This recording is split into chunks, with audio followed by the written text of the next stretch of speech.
jargon for today, FBA. I know it sounds like, what is this, some sister union with the FBI? What are we talking about here? Let's take a look at our actual definition first of all. FBA stands for, you ready? Functional Behavior Assessment. Ooh, doesn't that sound official?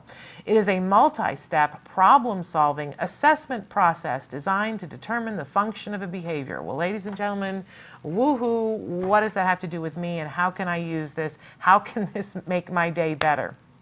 This is why we look at the jargon of the day. I remember the first time I looked this up and I went, great, what do I do with that? So let's take a look at our working definition for an FBA.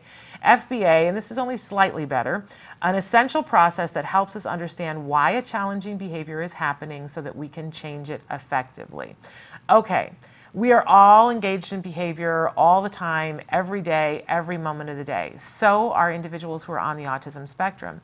And like all of us, sometimes individuals on the autism spectrum engage in behavior that doesn't help them to get what they want. We all do this too, right?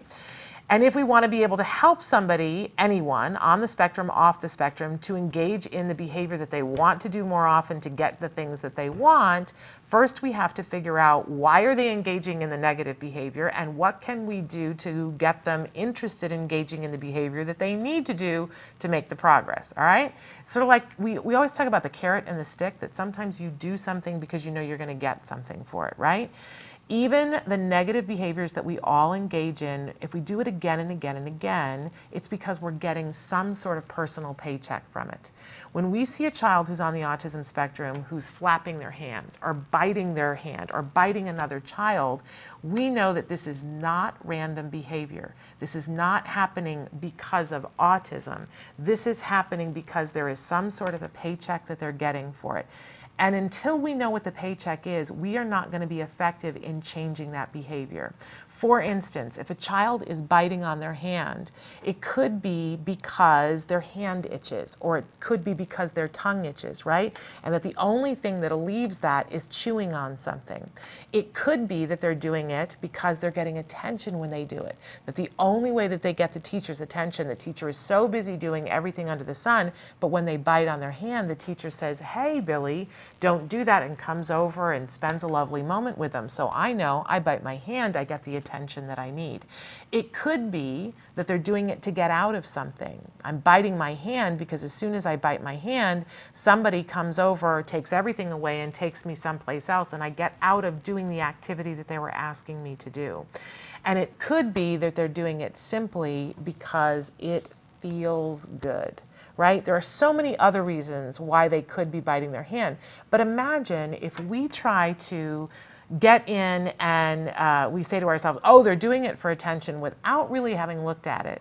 They're doing it for attention, and we cut off the attention and the behavior happens more often, then perhaps we've gotten it wrong.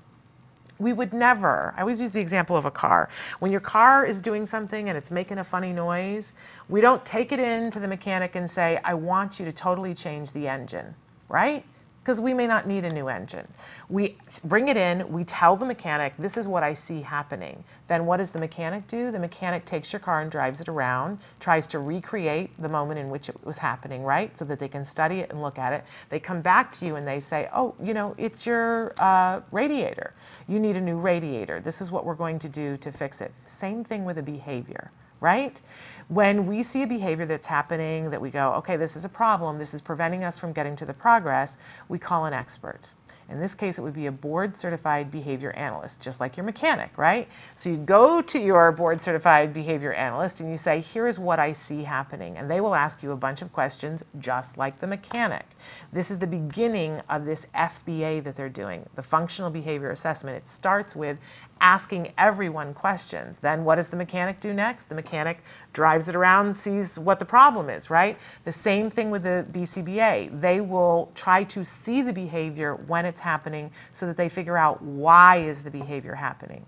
That's really what an FBA is. It's when an expert looks at this behavior, interviews people, and then watches it in real time to see why this is happening. They come up with the function of the behavior. This behavior is happening because it gets the individual attention.